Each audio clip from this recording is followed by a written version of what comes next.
Hi, welcome to our first cable TV show today called Community Wellness. I'm Pat Simpson RN. I am an emergency preparedness coordinator nurse at MGH, Revere, Charlestown, and Chelsea. And I've been a nurse for over 30 years. And we are going to have this cable TV show where we're going to talk about different health issues, safety issues, as well as emergency preparedness. And the whole idea of it is to facilitate a dialogue with each other, with MGH, with the experts, with the local organizations, with government officials, children, seniors, everyone to come together to discuss different topics of interest that we can learn from each other, as well as educate about different issues that are important to our community. So welcome to our first show. I'm so excited, and I'm very excited to introduce our first guest for the show, who is Janet Moses, RN, who is the clinician at the Adolescent Health Clinic over at here on Broadway, which is literally like up the block and across the street, located in the post office. And she does a lot of work with adolescents, and we wanted to share some of the wonderful things that are going on at the Adolescent Health Center. So welcome, Janet, and I'd love to talk to you about what you guys do over there, and talk a little bit about where you're located and what you offer. Okay, very good. Again, I'm a nurse practitioner. I've worked for 30 plus years with teenagers. I have to say that it's a very interesting role that I play here at the Adolescent Health Center. We are currently located in the post office at 300 Broadway. And right now the signage outside is a bit unclear, but if you walk into the post office and you just walk down that center hallway, you will see our sign on the door. Excellent. Mass General Hospital Adolescent Health Center. I think that probably while I'm talking about where it is, it also makes sense to talk about how to get there, public transportation. Great. So if you have access to the Wonderland Station, rapid transit, you can take the 116 or the 117 to the little bus kiosk, the bus stop, right in front of the post office. If you're at the Beachmont T, you can take the 119, or of course anywhere along those. Those are the buses that run up and down Broadway in our neighborhood.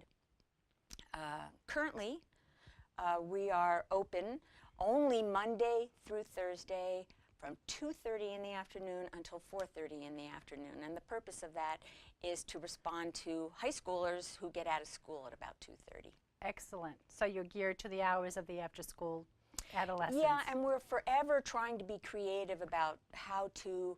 We ask teens what other hours would be more useful for you, and it always comes up, could you do an afternoon, could you do some evenings? So I've actually expanded where my services are available over at the main Revere Healthcare Center at 300 Ocean Ave, and I do have 2 evening clinics because kids were asking for evening hours. We're talking about maybe some weekend hours in the near future. So expanding. Hopefully we can offer this service to more adolescents. Yeah. What ages do you serve? Good question. So it is from, really, I don't know that we've ever determined a minimum age, but we certainly do have a maximum age of 20.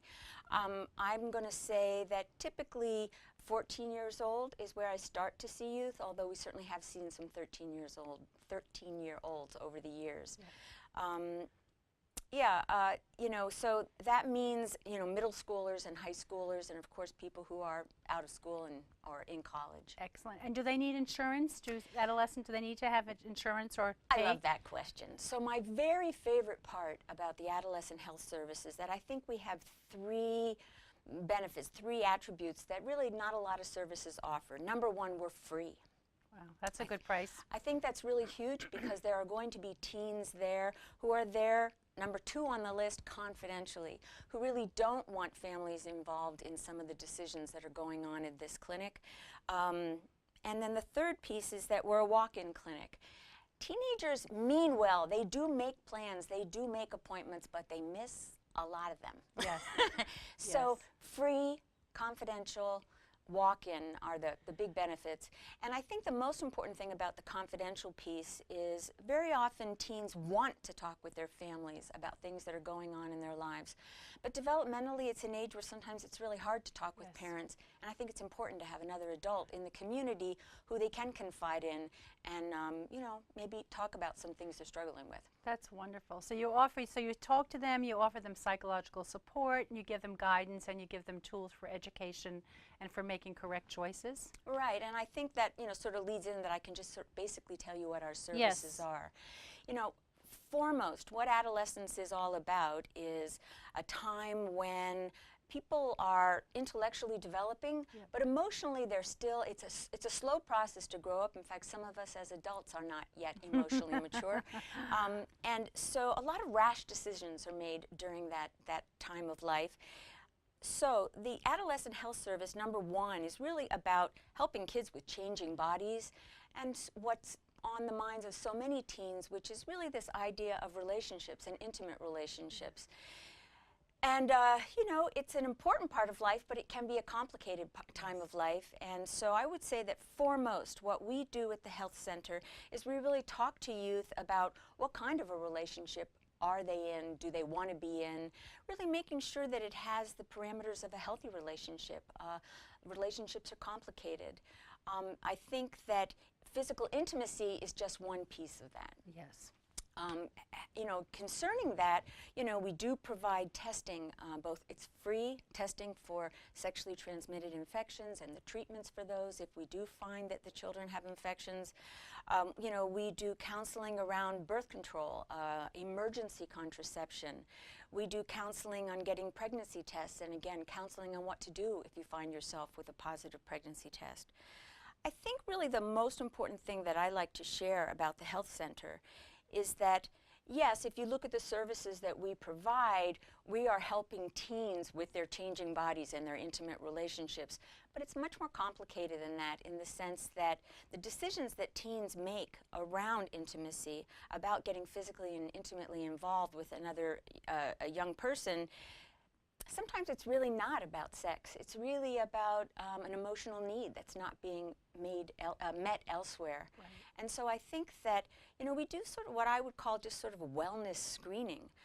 Again, are you in a healthy relationship? Is this someone who bosses you around? Is this someone who in fact can be emotionally or physically abusive?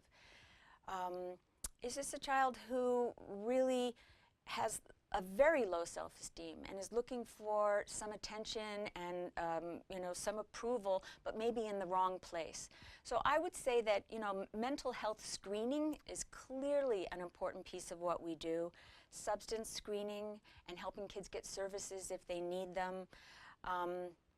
And again, we're fortunate enough to have a counselor who comes once a week specifically on the topic of healthy relationships and really dating violence prevention and help in that for kids who are dealing with that. And it's not uncommon. Wow, that's excellent. And how long have you been doing this for? I've been working directly with teens for a little over 30 years. So clearly this is the population that I love. It's challenging work and very satisfying. That's wonderful, because a lot of people, it is a challenging population. It's wonderful that you target them and that you. So how do you get them? How do you try to get outreach to have the students, the adolescents, come to the health center? Do you go to the schools? How do you get? I think it's a big question, and it's one of the reasons why I have to say I'm thrilled to be sitting here and talking about the Adolescent Health Center. At this stage, I think predominantly the way kids in Revere hear about our services is word of mouth. Right. Word of mouth is wonderful because it comes with some editing from the kids that share that information, but clearly we need to get the word out. In the Boston area, it's the metropolitan area, which certainly includes Revere, about 50% of high school students are sexually active. And as much as that's hard for us to hear, information and support for those kids again, is really important. And we know that there's a lot of youth in the Revere, you know, again, and surrounding towns who need our services and yet don't know about them yet. Right. So we've started having outreaches out in front of the a post office with tables and handouts and games. But we're really at a stage where we're really trying to be creative and come up with different ways to get the word out, because we have the capacity to take care of more teens, and we know there are teens who need our services. So it's a great we're here. resource. Now, how many staff members do you have working at the health center? Good question. So we have a young woman who works at the front desk, and she's the front line. That's who you meet when you first come in, Maria. We have myself, the nurse practitioner, and so I see all the kids that come through. We have a family planning counselor who also functions as a medical assistant who will sign the kids in, get their vital signs, maybe in the briefest of ways find out why they're here today. And as I said earlier, we have the counselor from Healthy Relationships from an agency called Haven. Her name is Kate Leonard. She comes every Wednesday. And now we also have a nurse educator who's coming every Monday, Leslie Hefner, and she's going to also be spending time with each kid that comes through. Wow. So That's it's wonderful. really a way of, I think, again, I can list what our services are, but I think what our goal is to really, put a safety net out for teens in the area, and this is one of the ways to do that. That's wonderful. So why do you do this every day? What is your I've soul? been doing it long enough that Yeah. I've had lots of chance to think about that, and Yes. I think that it is true that many people find teens challenging, difficult, hard to understand. And what I think, again, that's at the base of that, and I mentioned it earlier, is just that cognitively they go from a concrete thinker to an abstract thinker way before they have an emotional maturity to really deal with that kind of information. And so it's a group of people who have lots of passion, who have wonderful ideas and insights, but often they're really confused, and it's just a challenging time. I think it's a wonderful time to be able to teach kids, to be able to expose kids to what are maybe some better life choices for a long, happy, well life. I think that's really what it's about. It's a good age to think about fitness. It's a good age to, I say to every kid I meet, this is a good age to think about what kind of physical activity do you like. It's not about competing. It's not about going to the gym and just sweating. It's really finding some physical activity that you enjoy, because you know what? We have to do something our whole lives. Yes. So start thinking about it. Nutrition, again, relationships, all kinds of behaviors that really is a good time for kids to start thinking about it, for patients to start thinking about it. Excellent. Now, do they have to be a patient of MGH, or they can just come in? They don't have to be a patient So of MGH. anybody, any adolescent can walk through the door. That's correct. And have That's free, correct. confidential service Without an appointment. without an appointment. And I think what's really important to say is I think the bulk of the patients that we see are from the Revere area, but we see them from surrounding towns, and there's no geographical limitation as to who we can serve. Wow. So it's really anybody who needs our services and fits within that age group, come on in, and we'll do our best to take care of you. And if we don't have what you need, we'll find somebody someone who will. does. Now, can somebody call and get an appointment? No, I wish they could. Basically, I have little signs in the clinic that say, first come, first served. Okay. It is a walk-in clinic. And so if someone is feeling that their time is pressed, or that they just, they don't have a lot of free time, I tell them get there as close as you can to 2:30, and then you might be able to be seen first. Oh, perfect. And so it's very common that there's a couple kids waiting at the door, Yeah. just before 2:30. And, it's an efficient way to be seen quickly. If you kind of roll in at 4 o'clock, chances are you're going to wait. But Right. no matter, I'll see you. And if they can't come for an afternoon, they can come for an evening session. So if they can come in and talk to you in the afternoon, and then they can set up an evening session at the other building. Can you talk Absolutely. about the different sites that Yeah, I MGH think Revere has in Revere? Because we want to be. It is confusing. MGH has a lot of different services set up in the Revere community. First of all, they have the main health center at 300 Ocean Ave. And this, like any other health center, is based on calling and making appointments. There are primary providers, primary care provider, the PCPs, and then there's also specialists in lots of different departments at the health center itself. MGH staff, myself being one of them, I'm over at the Revere Adolescent Health Center, as I said earlier, and we also have staff in the school-based health center. at the high school. And that's kind of confusing because there's a nurse's office, which has nothing to do with MGH, and those are nurses that are employed by the school. And then there's the school-based health center, which has nurse practitioners, mental health support staff, you know, an individual service. And then we also have upstairs in this same building at 385 Broadway is that we have the Broadway Neighborhood Health Center. Yes. So a student at the high school can find services there or be referred there also. Correct. So there's many ways for them, for adolescents to find help if they need it, and some Absolutely. if they have questions or if they have some issues, that they can find guidance through the high school, through the Adolescent Health Center, and also we have services at the main campus. Right. And I think what's wonderful is that, you know, MGH has a history now in this community, and I'm not good with history, so I'm not going to quote how long this clinic has been here, but clearly there is history behind us. And I think what's nice is that, yes, we'd still like to get the word out to more people, but what is nice is that I ask every single kid who comes to the Adolescent Health Center for the first time, how'd you hear about us? Yes. And it is wonderful that every once in a while it will be a teacher, or it will be, oh, the mother of a really good friend of mine, or people in the community who have heard about us and say, you know what, this kid really needs some services in this area, let's refer them over. It's always worth a phone call. There are kids who call and say, I can't get there between 2:30 and 4:30. I have a job right after school, but I really need your help. In that instance, I will tell them how to make an appointment and see me at the main health center. Excellent. Yeah. So they can look up, is there a lot, they could look up the phone number online?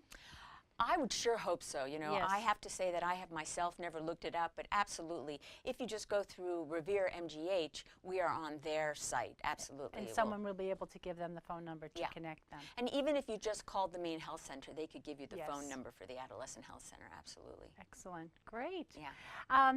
What are your future plans for education for adolescents? Like, what are some of your future plans as far as an outreach? What else? What are you planning to? Well, you know, it's been exciting that there's this new nurse educator, as I refer to her name is Leslie Heffron. She's an artist. And one of the things that Leslie and I have talked about with regard to the kids we take care of is that, first of all, some of the limitations are set in the community.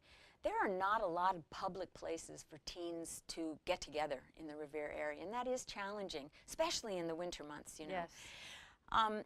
And what I was talking to her about is that one of the things that concerns me about a lot of our kids is that when I ask them, so, you know, what do you really like to do? What's your idea of fun? A huge proportion of them will say, I like hanging out. And there's nothing wrong with hanging out. It's great to have friends, and it's great to be getting together with them. But being with friends and kind of having nothing to do can be a challenging thing. So one of the things that Leslie and I have talked about is wanting to kind of touch base with all the kids who come in about what kind of services could we offer just for fun? Could we offer movies once a month? Could we do a mural project in Revere and get all these young artists who would love to get involved in something and to encourage and foster those skills that they have? So I think right now we're really just kind of branching out, but we are trying to think about ways, number one, to get the community to know who we are so that they can come use our services, but also ways to kind of reach out to them and, you know, collaborate. yeah, exactly. And do you work with Youth Zone at all? Do you do any work? Can you talk a little bit about Youth Zone? The Youth Zone has been in the Revere area for a long time, really great program, and that it's an after-school program. You know, little kids have always been able to feel, oh, great, I'm in the after-school program. Why? Because mom and dad put me there. But I think as kids get older, it gets challenging to have after-school programs, and that's really what the Youth Zone is that it's for those pre-teeners and early teens predominantly, and it's a program that really, getting back to what I just said, it's instead of hanging out. Right. It's establishing connections with a group of other kids in your community that you might not meet otherwise. You know, they do everything from cooking to outings to civic volunteer work, artwork. You know, it's really just a way of, you know, hanging with a purpose. Yeah. Oh, well said. I like that. I'm going to remember that. Yeah. I know. There's so many possibilities in the community here for adolescents. Yeah, the Youth Zone, one other thing that I'm just remembering that I really love is that part of their program is really helping to establish peer leadership among some of these Yes. kids, so that these kids can go on to mentor Yeah, the upcoming other. youth. And I think that's a wonderful model. And that's one of the things I would love to see happen at the Adolescent Health Center, is for us to develop some Ooh. peer leaders.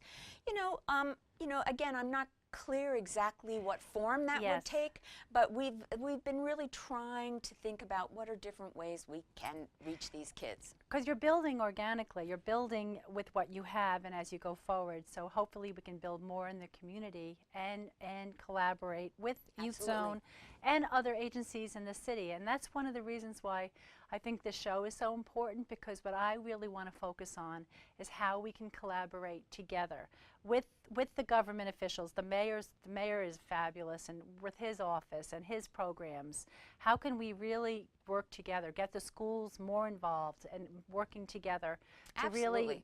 really focus on our adolescents as well as our children and our seniors. I mean, I think the collaboration is so important. Yeah. As a I really community. like what you're saying, because I think what the ideal is that what's going on over at City Hall, that they know about all these services in town, including us, and that if they meet a youth who needs our services, they know just where to send he or she. Conversely, wouldn't it be wonderful if I'm working with a young child who's telling me, oh, they're really, believe it or not, that really summer is just so boring and they have nothing to do. And I could say, well, I know about some programs through Revere Rec. You need to walk over right now and get some information and see what's available. And so any of those kind of collaborations are ideal, where we all want to know about each other. But, you know, everyone sort of, it's easy to focus on what you do alone, and so it's and a challenge. people do get in their silos because everybody's busy, but part of my focus here now is to share information and to also help each other out, because we're all building this city together. We're living in this city, and every city surrounding us, we're living together, so we should be working together and figure out ways that we can help each other. That's wonderful. So thank you so much. It's been a thank pleasure. you. It's been a pleasure to speak with you, and it's a pleasure to work with you. I love Pat, working with you. You know it's mutual. Thank you. And thank you so much for joining us today. We will be back next week, and the Mayor Rizzo is going to be on the show in a couple of weeks to talk about winter safety programs that we have, in which we're actually going to bring some children and adolescents into that. We're going to be working with the Youth Zone with some of his initiatives. But we're going to have different topics about flu and about emergency preparedness, different health issues, smoking cessation. So we're looking forward to next time, and stay safe and healthy, and see you soon. Take care. Bye.